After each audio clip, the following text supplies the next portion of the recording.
కరెక్ట్గా 3 నెలల కిందట తెల్లవారుజామున ఒక జిల్లాలో ఒక ముగ్గురు ఉపాధి శ్రామికులు నడుచుకుంటూ వెళ్తున్నప్పుడు ఒక ఆటో వచ్చి వాళ్ళని గుద్దటం వల్ల ఆ ముగ్గురు ఉపాధి శ్రామికులు చనిపోవడం జరిగింది. చనిపోయిన వెంబటనే దాదాపు ఒక 6-7 గంటల్లో గవర్నమెంట్ నుంచి వాళ్ళకి రావాల్సిన కాంపెన్సేషన్ మనం వాళ్ళకి ఆ కుటుంబానికి అందించాం. కాకపోతే ఉన్న జీవో ప్రకారం గవర్నమెంట్ నుంచి వచ్చే కాంపెన్సేషన్ 50,000 రూపాయలు. ఈ విషయం డిప్యూటీ సీఎం గారికి తెలిసిన వెంబటనే డిప్యూటీ సీఎం గారు ఇచ్చిన ఇన్స్ట్రక్షన్ 50,000 నుంచి మనం మ్యాక్సిమం ఎంతవరకు ఇవ్వచ్చు అంటే 50,000 నుంచి 2 లక్షల దాకా ఇవ్వచ్చు అని చెప్పినప్పుడు సార్ స్పెషల్ ఇన్స్ట్రక్షన్ ఇచ్చి మనం ఆ 3 కుటుంబాలకి 2 లక్షల దాకా కాంపెన్సేషన్ చెల్లించడం జరిగింది.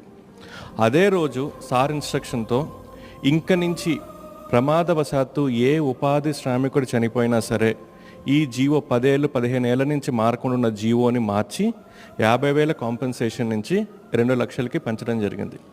దాంతో